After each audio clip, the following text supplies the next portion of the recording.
ভালো করে খেয়াল করি পাই চার্ট। দেখো পাই চার্টটা কি, আমরা এতদিন যে গ্রাফগুলো করে আসছিলাম এই গ্রাফগুলো কিন্তু আমরা আমাদের প্রশ্নে দেয়া বিভিন্ন তথ্য, যে তথ্যগুলো ছিল প্রশ্নে দেয়া যে তথ্যগুলো ছিল, এই তথ্যগুলোকে আমরা একটা গ্রাফ পেপারে উপস্থাপন করেছি, একটা গ্রাফ পেপারে উপস্থাপন করেছি। এই জন্য এটাকে আমরা এই গ্রাফ পেপার গুলো আমরা এত সময় শিখে আসলাম। এবার আজকে আমরা যে গ্রাফটা করব সেটা হচ্ছে পাই চার্ট। অর্থাৎ নর্মালি বলি পাই চার্ট হচ্ছে এমন একটা গ্রাফ যেখানে তোমার এই পাই চার্টটা হচ্ছে যখন তোমার প্রশ্নে দেয়া এই তথ্যগুলোকে, যখন আমরা প্রশ্নের তথ্যগুলোকে যখন একটা বৃত্তের মধ্যে উপস্থাপন করব তখন সেটাকে আমরা পাই চার্ট বলবো। ঠিক আছে, যখন আমরা বৃত্তের মধ্যে এই গ্রাফকে উপস্থাপন করব তখন সেটাকে আমরা পাই চার্ট বলবো। অর্থাৎ এতদিন হচ্ছে আমরা প্রশ্নে দেয়া তথ্যগুলোকে আমরা একটা গ্রাফের মধ্যে উপস্থাপন করেছিলাম, আর এবার যে তথ্যগুলো আছে বিভিন্ন তথ্যগুলোকে আমরা একটা বৃত্তের মধ্যে উপস্থাপন প্রেজেন্ট করব, তখন সেটাকে আমরা বলবো পাই চার্ট। এখন আমরা বলি আমাদের মনে করো এই যে যেমন এই ম্যাথটাতে দেখো ড্র এ পাই চার্ট, পাই চার্ট আঁকাতে বলেছে এই যে ডাটাগুলোকে, তার মানে এই ডাটাগুলো তথ্যগুলোকে আমরা এই ডাটাগুলোকে আমার কিসের মধ্যে দিতে হবে, ইনপুট করতে হবে, একটা বৃত্তের মধ্যে উপস্থাপন করতে হবে। তো একটা বৃত্ত যদি আমি ভালো করে খেয়াল করি, বৃত্ত আমাদের যদি আঁকাইতে যাই সে বৃত্তর মধ্যে তো আর আমি টাকা লিখতে পারি না, তাই না, কারণ বৃত্তের সাইজ অনুযায়ী আমাকে দিতে হবে। তো একটা বৃত্তের সাইজ আমার কতটুকু, একটা বৃত্তের সাইজ কতটুকু আমার বলতে পারো তোমরা, বৃত্তের সাইজ কতটুকু? 360 ডিগ্রি। হ্যাঁ, বৃত্তের সাইজকে কিন্তু আমরা ডিগ্রি দ্বারা প্রকাশ করে থাকি। এখন বৃত্তের সাইজ হচ্ছে 360 ডিগ্রি। এখন তোমাকে যদি এই অ্যামাউন্ট গুলোকে, এই টাকাগুলোকে, যেমন 40,000, 30,000, 15,000, এই টাকাগুলোকে যদি তোমাদের বৃত্তের মধ্যে উপস্থাপন করা হয়, করতে হয়, তাহলে অবশ্যই কিন্তু তোমাকে এই টাকাগুলোকে কিন্তু ডিগ্রিতে কনভার্ট করে নিতে হবে, তাই না? না হলে কিন্তু বৃত্তের মধ্যে আমরা এটাকে দেখাতে পারবো না। এখন বৃত্তের মধ্যে দেখাতে হলে অবশ্যই আমাদেরকে এই টাকার অ্যামাউন্ট গুলোকে ডিগ্রিতে কনভার্ট করে নিতে হবে, মনে থাকবে। এখন ডিগ্রিতে কিভাবে কনভার্ট করবো একটু দেখো। এই ডিগ্রিতে কনভার্ট করার রুলসটা হচ্ছে আমাদের এই যে, যে আমরা এখানে আমরা তাহলে এই টেবিলটা তোমরা সবসময় গ্রাফের জন্য টেবিলটা তোমাদেরকে করে নিতে হবে। কিভাবে করব সেটা হচ্ছে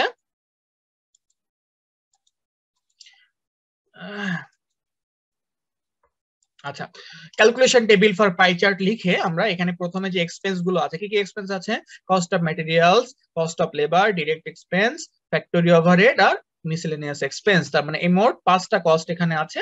এই 5টা কস্টকে আমরা এখানে লিখে ফেললাম এবং এটাকে টাকার অ্যামাউন্ট গুলোকে লিখে টোটাল করলাম। টোটাল কত হলো? 1,00,000 টাকা। এখন এই ক্যালকুলেশনটা তোমাকে দেখাই দিতে হবে। ক্যালকুলেশনটা কিভাবে করবো দেখো, যে ম্যাটেরিয়ালস এর যখন আমরা ডিগ্রি বের করবো তাহলে কিভাবে করবো দেখো, ম্যাটেরিয়াল যে কস্ট আছে কত টাকা, 40,000 টাকা। ম্যাটেরিয়াল কস্ট কে ভাগ দিব হচ্ছে আমরা টোটাল কস্ট দিয়ে। এই যে ম্যাটেরিয়াল কস্ট 40,000, 40,000 কে ভাগ দিব 1,00,000 টাকা দিয়ে। আর যেহেতু আমরা এটাকে 360 ডিগ্রিতে কনভার্ট করব তাই এটাকে 360 দিয়ে গুণ দিব। তাহলে কত হলো? 144 ডিগ্রি, 144 ডিগ্রি। ঠিক আছে। আচ্ছা, এবার লেবারের কস্ট কে যখন আমরা ডিগ্রিতে কনভার্ট করব তখন লেবারের কস্ট গুলোকে আমার কি করতে হবে? ডিগ্রিতে কনভার্ট করতে হবে। কিভাবে করব? 30,000 কে লেবারের যে কস্ট আছে এই লেবারের কস্ট কে আমরা গুণ দিব কত দিয়ে? ভাগ দিব হচ্ছে টোটাল কস্ট দিয়ে। টোটাল কস্ট কত আমাদের? টোটাল কস্ট হচ্ছে আমাদের 1,00,000 টাকা। 1,00,000 দিয়ে ভাগ দিব আর গুণ দিব কত দিও, কারণ আমরা এটা ডিগ্রিতে কনভার্ট করছি তাই এটাকে গুণ দিব হচ্ছে আমরা 360 দিয়ে। 1,00,000 টাকা হচ্ছে আমরা এই যে কস্ট গুলোকে টোটাল করেছি, 1,00,000 টোটাল কস্ট হচ্ছে আমার এখানে 1,00,000 টাকা। এই যে 1,00,000 টাকা আমার এখানে টোটাল কস্ট। ঠিক আছে। তাহলে যে অ্যামাউন্টের, যে টাকাটার হচ্ছে আমার, যে টাকাটা টোটাল, যে টাকাটার ডিগ্রি আমরা বের করব সেই টাকার কস্ট কে আমরা এখানে ভাগ দিব, সেই টাকাকে আমরা ভাগ দিব টোটাল কস্ট কে দিয়ে এবং গুণ দিব হচ্ছে 360 দিয়ে। দেখো প্রত্যেকটা, তাহলে এখানে হলো 144 ডিগ্রি, এখানে 108 ডিগ্রি, এখানে 36 ডিগ্রি, এখানে 54 ডিগ্রি, এখানে হচ্ছে 18 ডিগ্রি, তাই না? এখানে মোট কয়টা ডিগ্রি আছে তাহলে? এখানে মোট 1টা 2টা 3টা 4টা 5টা ডিগ্রি আছে। ঠিক আছে, এই 5টা ডিগ্রি আছে। এখন কথা হচ্ছে এটা এই গ্রাফ আঁকানোর জন্য, এই গ্রাফটা আঁকানোর জন্য এটা হাতে কলমে না দেখালে এটা কঠিন হয়ে যায়। তোমাদের কাছে যদি কম্পাস থেকে, পেন্সিল কম্পাস থাকে তাহলে তোমরা এটা একটু সহজ বুঝবা হয়তো। আমি এটা তারপরে তোমাদের দেখাই দিচ্ছি কিভাবে এটা আঁকাবা। ঠিক আছে, আমরা একটা বৃত্ত আঁকাই। হ্যাঁ, এখানে আঁকাই, এটা বৃত্ত আমরা এখানে আঁকাই। দেখি দেখতে পাচ্ছ তোমরা? বৃত্ত কি দেখা যায়? না ভাইয়া, হোয়াইট কালার। বৃত্ত হয়েছে, বৃত্ত নাকি ডিম হয়ে গেছে? ডিম হয়েছে। ডিম হয়েছে, এবার ঠিক আছে। হ্যাঁ ভাইয়া, ঠিক আছে। এবার ঠিক আছে।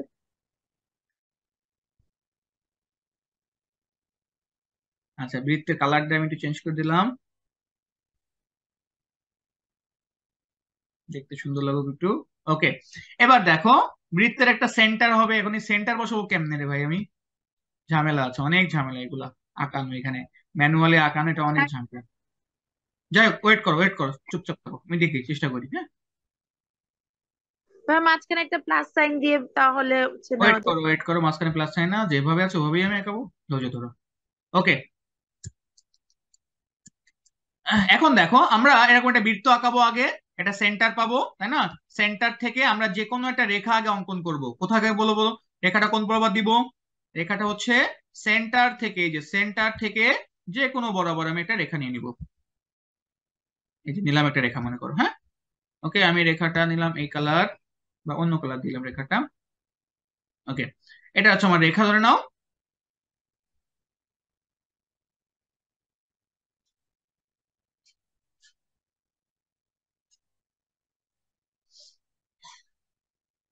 এটা হচ্ছে আমার রেখা।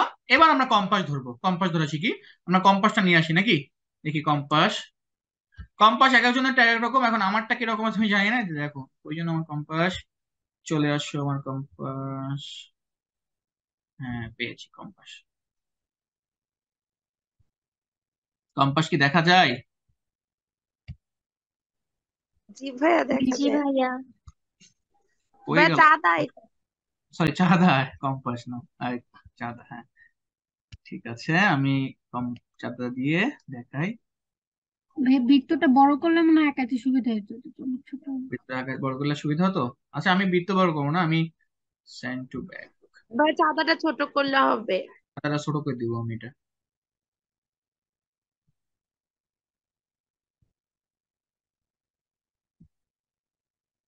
সরি,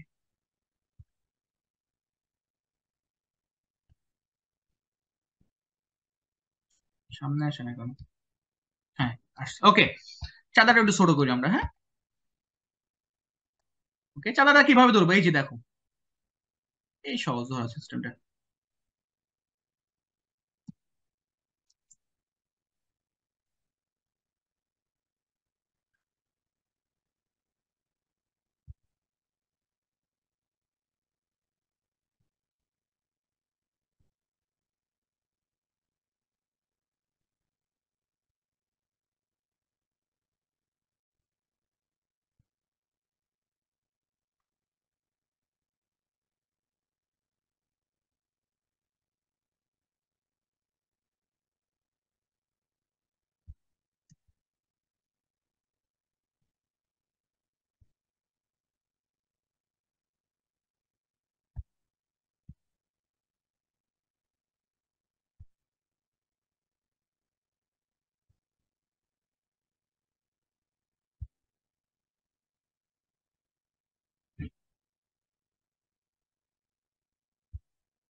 আচ্ছা ভাইয়া, এত কষ্ট না করে এটা ভিডিও অন করে করা যায় না? ভিডিও অন করে সম্ভব না, তোমরা কষ্ট করতেছো, তোমাদের জন্য ভাইয়া করি একটু কিছু কষ্ট। ওকে, সমস্যা না, আমরা এটা আচ্ছা করে ঠিক নিতে আছে, আমার পারবো। কষ্ট শেষ, আর দরকার নেই, হয়েছে। এবার বুঝছি বিষয়টা। দেখো, চাঁদা ধরাটা বোর্ড ধরছো, বুঝছো সবাই? দেখো, জি ভাইয়া। সেন্টার ঠিক করতে অর্থাৎ এই হবে। এই যে বিন্দুটাকে, ফোঁটাটাকে আমরা মিশাবো হচ্ছে এখানে, এই যে ফোঁটাটাকে মিশাবো হচ্ছে চাঁদার এই যে একদম মাঝখানে, আর রেখাটাকে এই যে একদম নিচে যে রেখাটা, এটাকে সাথে মেলাবো। ঠিক আছে, এবার এখান থেকে আমরা কত, প্রথমের জন্য কত ছিল, 100 কত ডিগ্রি জন্য, 154 ডিগ্রি না? 144 না 44। 44, তাহলে 144টা কোথায় দেখো, আমি এখান থেকে ধরতে বলছিলাম তোমাদের, এই যে 0, 10, 20, 30, 40, 60, 90, এটা 120, 140, 150, 144, তাহলে 140 হচ্ছে এটা, তাহলে এখানে হচ্ছে আমাদের একটা ফোঁটা হবে। তাহলে আমরা একটা ফোঁটা নিয়ে আসবো হচ্ছে এই যে এখানে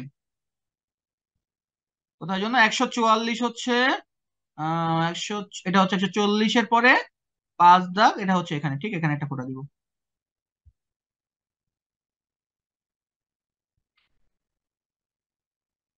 ধরে নাও এটা আমার সেই ফোঁটা। এবার জাস্ট কি করব, এবার এটা আমরা আরেকটা রেখা নিয়ে আমরা যোগ করব।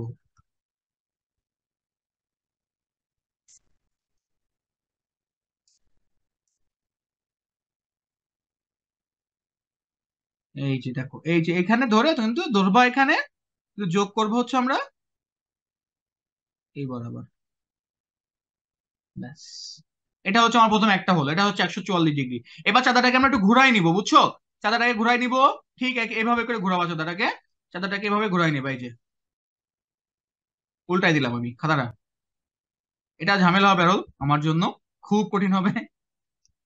যাই হোক, আমার মনে হয় তোমরা অনেকেই বুঝতে পারছো, যাদের সমস্যা ছিল টুকটাক, আমার মনে হয় পারবা এরপরে। আর এর থেকে আমি আর ভালোভাবে পারবো, কারণ এটা এটা হচ্ছে পাই চার্টটা এমনিতে এটা ইসে আঁকানো, এটা আমরা যদি ওই যে ইনপুট দিই না, ইনপুট দিলে এটা অটোমেটিক্যালি হয়ে যায় পাই চার্ট, এটা লাগে না এভাবে করে আঁকানো, এটা জাস্ট বোঝানোর জন্য। ওকে, এই যে এখানে ধরলাম, ঠিক এই দেখো, এই রেখার পর ধরছি, দেখছো? এই যে এই রেখার পর নতুন করে যে রেখাটা আঁকলাম, এই রেখার পর ধরবো। এবার আমার কত আছে, 54 ডিগ্রি মেবি ছিল তৃতীয়টা, তাই না? 36 ডিগ্রি, কত? 54। 54। তাহলে এই যে 10 20 নিচেরটাকে ধরবো, 10 20 30 40 50, 50-এর পরে 4 দাগ, এখানে একটা ফোঁটা দিব, আবার যোগ করব। এবার তারপরে কম্পাসটা, তারপরে চাঁদাটা কোথায় ধরবো বলো তো? এই দাগের উপর ধরবো নাকি এইটা দাগে ধরবো, নাকি নতুন যেটা দিব ওইটার উপরে? নতুনটার উপরে। নতুনটার উপরে ধরবো। ওকে, পারবা আশা করি। উম, বলো, এবার প্রশ্ন থাকলে প্রশ্ন করো। ওভারঅল চ্যাপ্টার দেখো, প্রশ্ন তোমাদের হয়তো বা বলবা, এটা সত্যি কথা, এখন তোমাদের প্রশ্ন বের হবে না। তোমাদের প্রশ্ন ম্যাথ করতে গেলে বের হয়, যদি এরকম কোনো প্রশ্ন বের হয় ভাইয়া, আমাকে।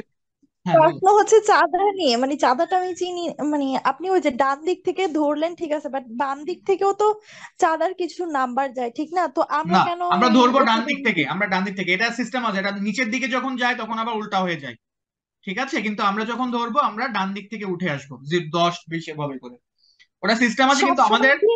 আমি বলি সবসময় এরকম, হ্যাঁ, পাই চার্ট করার জন্য আমাদের অতটুকু শিখলেই হচ্ছে, আমরা তো জ্যামিতি করছি না, আমরা তো এইটুকু করলে আমাদের ওইটুকু এনাফ, আর লাগবে না। বাম দিক থেকে আসলে চিকন হয়ে যায়। সরি, ভাই বললাম বাম দিক থেকে যদি না ধরি বাম দিক তাহলে থেকে হচ্ছে আসবো না, ডান দিক থেকে। বাম দিক থেকে আসা সাধারণত নিচের দিকে যদি যাই কখন, তখন বাম দিক থেকে আসা হয়, ওটা আমরা ধরবো না, আমাদের যতটুকু প্রয়োজন অতটুকু আমরা শিখবো। আচ্ছা, আর কারো কোনো প্রশ্ন? ভাইয়া, বলো। যদি শুরুর রেখাটা 90 ডিগ্রি নিই, হ্যাঁ, তাহলে 90 ডিগ্রি রেখাটা ধরে আমি ডান দিক থেকে নিচ হয়ে গেছিলাম, তখন মিলছে সুন্দরভাবে। তাহলে আমি যদি এভাবেই সবসময় ডান দিক থেকে নিচের দিকে নেমে বাম পাশে যাই, তাহলে মিলে যাবে না সব অঙ্কে? এই যে দেখো, তুমি এটাকে ধরলে না, তুমি চাঁদাটাকে যখন ঘুরাই জি দিবে, জি, হ্যাঁ, 90 ডিগ্রি ধরছি। এই যে তুমি 90 ডিগ্রি ধরে 90 ডিগ্রি থেকে নিচে নামলে, হ্যাঁ, 90 ডান ডিগ্রি পাশ থেকে, থেকে নিচের দিকে নামছি। হ্যাঁ, হ্যাঁ। এই যে, ও আচ্ছা, যখন তুমি নিচের দিকে ধরছো, তাই তাই বলছো? বুঝি নাই তোমার প্রশ্ন। যাই হোক, যেভাবে করে করো, আমি জাস্ট বলছি এটা, যে দেখবা, তোমরা শুধুমাত্র মনে রাখবা যে এই যে এই রেখাটাকে মনে রাখবা, তোমরা খাতাটাকে ঘুরাই ঘুরাই করবা, তাহলে দেখবা আর সমস্যা হবে না। এই খাতাটাকে ঘুরায় তুমি রেখাটাকে সহজভাবে ধরে, এই যে 10 ডিগ্রি 20 ডিগ্রি 30 ডিগ্রি এভাবে করে ধরবো, এই উপরেরটাকে ধরার দরকার নেই আমার, আমরা নিচের দিক থেকে ধরবো।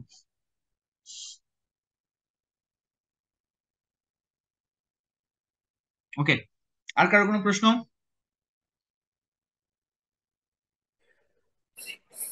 ভাই এখানে কি সিকোয়েন্স মেনটেন করা লাগবে? সিকোয়েন্স মেনটেন বলতে? ওই যে শুরুতে যেমন 144 আছে, হ্যাঁ তারপর হ্যাঁ, ওই এভাবে করে সিরিয়াল যাওয়াটা করে ভালো, এভাবে যাবা, এভাবে যাবা, সিকোয়েন্স মেনটেন করবা, সিকোয়েন্স মেনটেন করবা।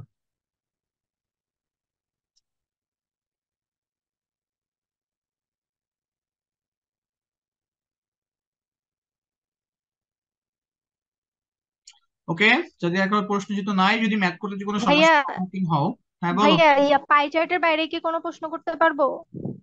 অবশ্যই, পুরো চ্যাপ্টারের উপরে কোশ্চেন ভাইয়া, করবা। কোয়ার্টাইলস নিয়ে একটা প্রশ্ন ছিল। হুম কোয়ার্টাইলসে যদি আমাদেরকে প্রশ্নে বলে যে অজীব কার্ভ আঁকতে, তো হুম আমরা তো সাধারণত কোয়ার্টাইলসে শুধু লেস দেন ইউজ করে আঁকি, মানে কি আমাদেরকে কোয়ার্টাইলস তখন না, পুরা মোর দেনটা বুঝি না, বাদ আবার দিয়ে বলো, দিতে আবার বলো, হবে? আরেকবার বলো। মানে আমরা তো ভাইয়া কোয়ার্টাইলসে শুধু লেস দেন অজিভ ইউজ করি, হুম হুম হুম কিন্তু আমার প্রশ্ন হচ্ছে যখন বলবে যে ড্রয়ে অজিভ কার্ভ, তখন কি ও আমরা মোর দেনটা টোটালি বাদ দিয়ে দিব, মানে আচ্ছা, মোর দেনটা টোটালি বাদ দিলে কোয়ার্টাইলস এর সমস্যা গ্রাফে নেই, দেখো আঁকা আমি যাবে তোমাকে না? বলি। ওকে ওকে, বুঝছি। অজীব কার্ভ আঁকাইতে বললে তুমি যদি মোর দ্যান বাদ দাও তোমার ম্যাথ ভুল হবে না, তবে দুইটা আঁকাই দিলেও ভালো হয়। এখন আরেকটা বিষয়, সেটা হচ্ছে যদি তুমি অজীব থেকে কোয়ার্টাইল দেখাও সেক্ষেত্রে আমি মোর দ্যানের কাজ লাগি না, শুধুমাত্র লেস দ্যান দিয়ে আমরা দেখাই। সমস্যা নেই, আমরা মোর দ্যানকে রেখে দিলাম ওভাবে। বুঝছো বিষয়টা? মোর দ্যানের ইউজ আচ্ছা, করলাম না। জি জি, তবে মোর দ্যান না আঁকালে তোমার যে ভুল হবে আচ্ছা এরকম না, তবে আঁকাই দেওয়াটা ভালো, তবে শুধু মোর দ্যান আঁকালে কিন্তু তোমার ম্যাথ ভুল হবে। প্রবলেম 29। আচ্ছা, এখানে কিছু ইনফরমেশন দেওয়া আছে, দেখো এখানে আহ এই যে কিছু, এটা কিছু মানে ডেসক্রিপশন দেওয়া, কিছু ইনফরমেশন দেওয়া। কি কি ইনফরমেশন দেওয়া? আউটস্ট্যান্ডিং 102, এক্সিলেন্ট 58, গুড 30, পুয়ার হচ্ছে 10। এটা আমাদের জাস্ট হচ্ছে আমাদের একটা টেবিল, অর্থাৎ আমাদের একটা কিছু ইনফরমেশন দেয়। এখান থেকে আমাদের দুইটা গ্রাফ আঁকাতে হবে। কি কি গ্রাফ আঁকাতে হবে? প্রথমত আঁকাতে হবে হচ্ছে এ নাম্বারে, এটা কোনো গ্রাফ না, এটা জাস্ট হচ্ছে একটা থিওরিটিক্যাল প্রশ্ন। What type of measurement scale used for each navigation, অর্থাৎ এই গ্রাফটার জন্য আমরা কোন ধরনের নেভিগেশন বা কোন ধরনের মেজারমেন্ট ইউজ করব। এটা জাস্ট একটা থিওরিটিক্যাল অ্যান্সার, সেটা হচ্ছে অর্ডিনাল স্কেল বলা হয় এটাকে। অর্ডিনাল বলতে বলা হয় যে ক্রমবাচক। কি বলা হয়? ক্রমবাচক, বা যেটাকে আমরা বলি হচ্ছে ধারাবাহিক কিছু। এটা যদিও খুব বেশি গুরুত্বপূর্ণ না, তারপর তোমরা জাস্ট এই থিওরিটির অ্যান্সারটা পড়ে যাবে যে ordinal scale is used for each of navigation, ব্যাস এতটুকু, আর কিছুই না। আচ্ছা, এবার আসি বি নাম্বারে। বি নাম্বার আমাকে কি বলছে? ড্র এ বার চার্ট। এই বার চার্টটা খুব মানে আমাদের শেখানো হয়নি, আমি শিখাই দিব আজকে। বার চার্টটা খুবই সহজ একটা গ্রাফ, যদিও খুব বেশি গুরুত্বপূর্ণ না, তারপরে আসে পরীক্ষার মাধ্যমে। যেমন এটা 2017 সালে আসছে, দেখো মার্কেটিং ডিপার্টমেন্টে 7 কলেজে। ওকে, সো দেখো এখানে বার চার্টটা কেমন। দেখো বার চার্ট খুবই সহজ একটা গ্রাফ, অনেকটা হিস্টোগ্রামের মতো। আমরা এখানে একটা গ্রাফ নিব, প্রথম কাজ হচ্ছে একটা গ্রাফ নিব। তো বার চার্টের এখানে দুইটা ইনফরমেশন আছে না, একটা হচ্ছে এই যে এটা হচ্ছে আউটস্ট্যান্ডিং এক্সেল, এটা হচ্ছে আমাদের একটা পার্ট, আর এটা হচ্ছে আমাদের একটা পার্ট। এবার বার চার্ট নর্মালি কেমন থাকে মনে রাখো, বার চার্টের ইনফরমেশন গুলো থাকে সাধারণত একটা থাকে অ্যালফাবেটিক্যাল। অ্যালফাবেটিক্যালটা কেমন? মনে করো কোনো দেশে 5টা দেশের নাম দেওয়া আছে, সেই 5 দেশের জনসংখ্যা দেওয়া আছে এই পাশে। মনে করো 5টা শহরের তালিকা দেওয়া আছে, সেই 5টা শহরের পপুলেশন ডেন্সিটি দেওয়া আছে। মনে করো এখানে 5টা দেশের নাম দেওয়া আছে, এখানে প্রোডাকশন, সুগারের প্রোডাকশন বা কিছুর উৎপাদন, তেলের উৎপাদন পরিমাণ, সুগার চিনির উৎপাদন পরিমাণ দেওয়া আছে। অর্থাৎ সব সময় বার চার্টের জন্য আমার কিছু অ্যালফাবেটিক্যাল ইনফরমেশন থাকে। অ্যালফাবেটিক্যাল বলতে কোন দেশের নাম, শহরের নাম, যেমন এখানে আছে কিছু কোয়ালিটির নাম, আউটস্ট্যান্ডিং, এক্সিলেন্ট, গুড, পুয়ার, এরকম আর কি। সো সবসময় বার চার্টে এরকম ইনফরমেশনই থাকে। এখন প্রথমে আমরা মনে রাখবো যে দেখো এই যে আমরা এইখানে অর্থাৎ ও এক্স যে রেখাটা, এই ও এক্স রেখাতে আমরা এই নামগুলো দেখাবো। আর এই 102 অর্থাৎ এই যে এই ভ্যালুটাকে আমরা দেখাবো কোথায়? এই যে এখানে, অর্থাৎ ও ওয়াই তে। এখন দেখো এটা খুবই সহজ, আমরা যেমন হিস্টোগ্রাম আঁকতাম না, এখানেও অনেকটা হিস্টোগ্রামের মতো। প্রথমে আমরা লিখছি আউটস্ট্যান্ডিং, এই যে এটা হচ্ছে আউটস্ট্যান্ডিং। এখানে এই আউটস্ট্যান্ডিং এর উপর আমরা একটা বার অর্থাৎ একটা হিস্টোগ্রামের মতো একটা বক্স করে দেবো। এখন সেই বক্সটা কিরকম হবে? বক্সটা 5টা ঘর নিয়ে তোমরা বক্সটা করবা। কয়টা ঘর নিয়ে? 5টা। তোমাদের গ্রাফ পেপারে 5টা ঘর নিয়ে তোমরা একটা বক্স করবা, এই যে এরকম একটা বক্স। এবং বক্সটাকে তোমরা চেষ্টা করবা এরকম কিছু দিয়ে, পেন্সিল দিয়ে এরকম ভাবে ভরাট করে দেওয়ার জন্য। এবং এটার নাম কি দিব? আউটস্ট্যান্ডিং। এই যে আউটস্ট্যান্ডিং। আউটস্ট্যান্ডিং কত দেখো তো? 102 না? 102। তাহলে 102 কোথায় আছে দেখো তো? এটা হচ্ছে 20, 40, 60, 80, প্রতি ঘরে, প্রতি এক ঘরে 4 করে ধরা হয়েছে। 20, 40, 60, 100, এটা হচ্ছে 100, এরপরে যে 102। দেখো 102 পর্যন্ত আমরা প্রথম বার ডায়াগ্রামটা আছে। এখন মনে রাখবো বার ডায়াগ্রামের মাঝখানে দেখো হিস্টোগ্রাম আমরা যখন আসলাম, হিস্টোগ্রামের কথা মনে করে দেখো তো। আচ্ছা, হিস্টোগ্রাম আমরা একটার সাথে একটা লাগানো ছিল না, মনে আছে তোমাদের? হিস্টোগ্রাম আমাদের একটার সাথে আরেকটা কি ছিল? লাগানো ছিল। কিন্তু বার ডায়াগ্রামের সব থেকে বড় বৈশিষ্ট্য হলো তোমার একটার সাথে একটা লাগানো থাকবে না, এটা ডিফারেন্ট হবে। তার মানে তুমি 5 ঘর নিয়ে একটা বার ডায়াগ্রাম আঁকাবা, তারপরে 5 ঘর ফাঁকা রেখে তারপরে এক্সিলেন্ট লিখবো। এখন এরা দেখো 5 ঘর, এরা 10 ঘর ফাঁকা রাখছে, কেন বলো তো? কারণ এদের মাত্র 4টা ইনফরমেশন। দেখো পুরো 4টা ইনফরমেশন জন্য এরা 10 ঘর ফাঁকা রেখে রেখে একটা বার আঁকাইছে। এখন তোমার যদি গ্রাফ ছোট হয়, তুমি কি করবে? একটা আউটস্ট্যান্ডিং এটা আঁকালে, তারপরে 5 ঘর ফাঁকা রেখে এক্সিলেন্টের বার ডায়াগ্রামটা আঁকালে, তারপরে 5 ঘর ফাঁকা রেখে গুড, তারপরে 5 ঘর ফাঁকা রেখে পুয়ার। পুয়ার কত ছিল? পুয়ার হচ্ছে 10, এই যে 10, অনলি 10, এই যে 20-এর অর্ধেক 10। ব্যাস হয়ে গেল আমাদের বার ডায়াগ্রাম।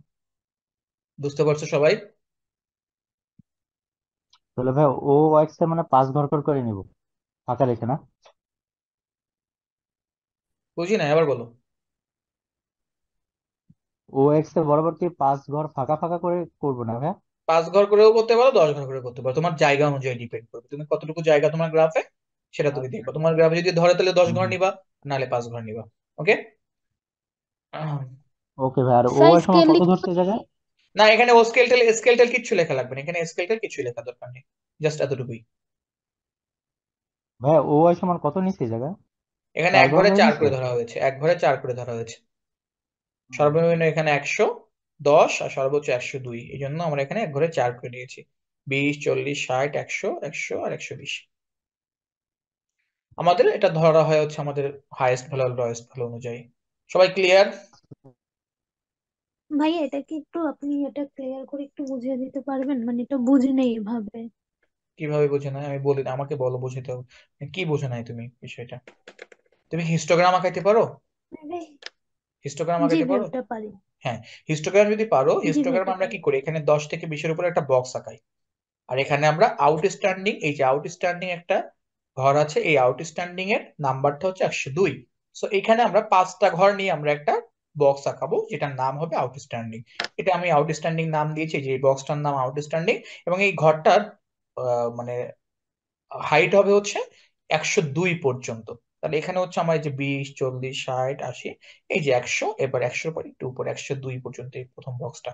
এই ঘরটা হচ্ছে আউটস্ট্যান্ডিং এর পাস। 5টা বক্স মিলায়ে তুমি একটা এরকম, অর্থাৎ 5টা বক্স নিয়ে আমাদের হিস্টোগ্রামের যেমন একটা বক্স আঁকি 5টা ঘর নিয়ে, সেম ভাবে একটা 5টা বক্স, 5টা স্কোয়ার নিয়ে একটা বক্স আঁকাই দিব, এবং বক্সটাকে আমরা একটু এভাবে করে পেন্সিল দিয়ে সারি করে দিব আর কি, ব্লার করে দিব। এটা হচ্ছে প্রথমটা। এরপরে এক্সিলেন্ট নামে আমার পরবর্তী আইটেম, এক্সিলেন্ট কত, 58। তাহলে এক্সিলেন্টের পরে আমরা এটা এখানে এর মাঝখানে 5টা ঘর ফাঁকা রাখবা। চাইলে তুমি 5 ঘরও ফাঁকা রাখতে পারো এই মাঝখানে, আউটস্ট্যান্ডিং এর পর এক্সিলেন্টের মাঝখানে 5 ঘরও ফাঁকা রাখতে পারো, চাইলে 10 ঘরও ফাঁকা রাখতে পারো, এটা তোমার গ্রাফের সাইজ অনুযায়ী।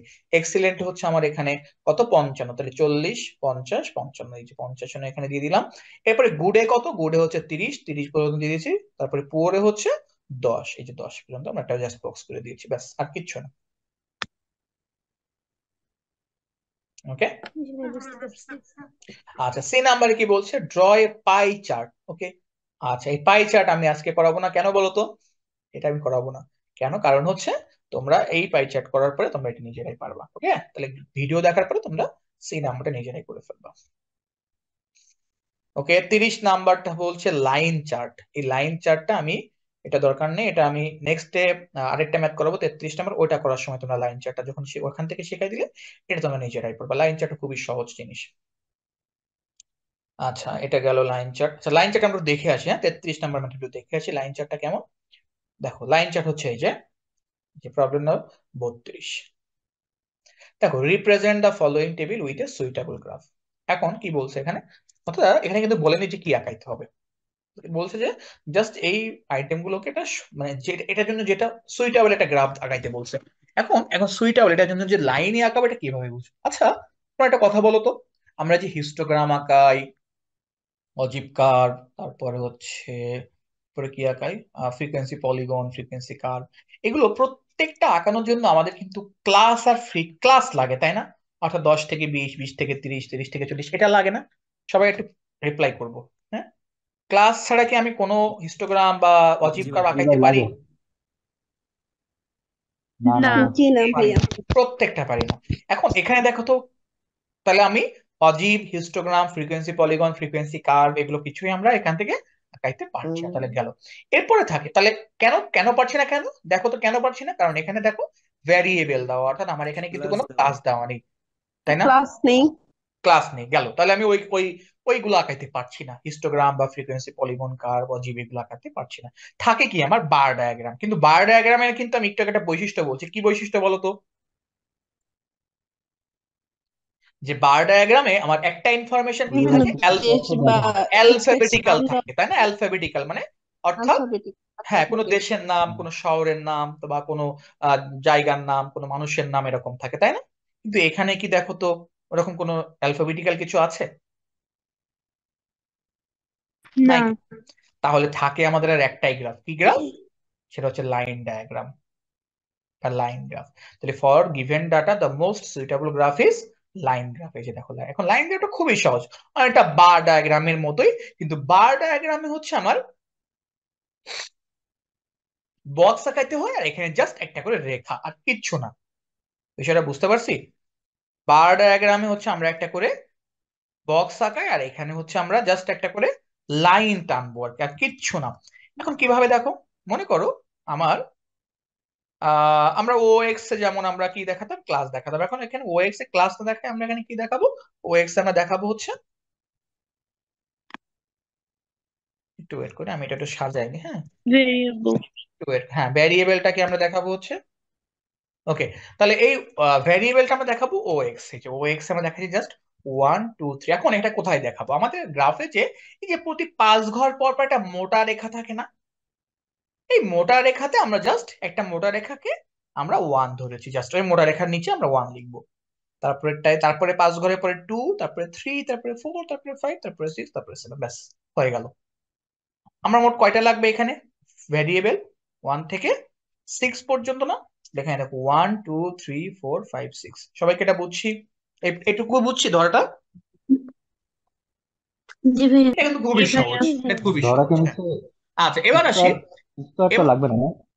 এবার আসি না, এখানে শুধুমাত্র আমরা জাস্ট আমরা একটা ওই যে 5 ঘর পর পর আমাদের যে সমান যে 5 ঘর পর পর যে আমাদের একটা মোটা রেখা থাকে, ওই মোটা রেখার পরে আমরা এই যে এই একটা করে দাগ দিব। এবার আমরা এখানে ফ্রিকোয়েন্সিটাকে দেখাবো আগের মতো। ফ্রিকোয়েন্সি লোয়েস্ট কত আছে, 50, সরি 80, আর কম আছে 1। তার মানে আমাকে এখানে কিভাবে দেখাতে হবে, সর্বনিম্ন 1। তবে এখানে দেখো প্রতি 5 ঘর পর পর, অর্থাৎ প্রতি এক ঘরে এখানে 2 করে ধরা হচ্ছে, তাহলে 10 20 30 40 50 60 70 80। এখন তোমার যদি না ধরে তাহলে এক ঘরে তুমি 2 করে 4 করে ধরতে পারো, তাহলে এখানে 20 40 60 80 100 এভাবে ধরতে পারো। এখানে এক ঘরে 2 করে ধরা হয়েছে। এখন প্রথম ওয়ান ফ্রিকোয়েন্সিতে অন ভেরিয়েবল ফ্রিকোয়েন্সি কত, 50।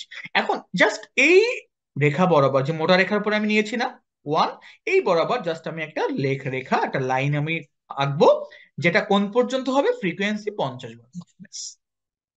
2 এ আমার 80 বরাবর জাস্ট একটা রেখা টেনে দিব, 3 এ 30 বরাবর, 4 এ 12 বরাবর, 5 এ 3 বরাবর, 6 এ 1 বরাবর, ব্যাস হয়ে গেল আমাদের লাইন ডায়াগ্রাম। এখানে আমরা লিখে দিতে পারি ফিগার।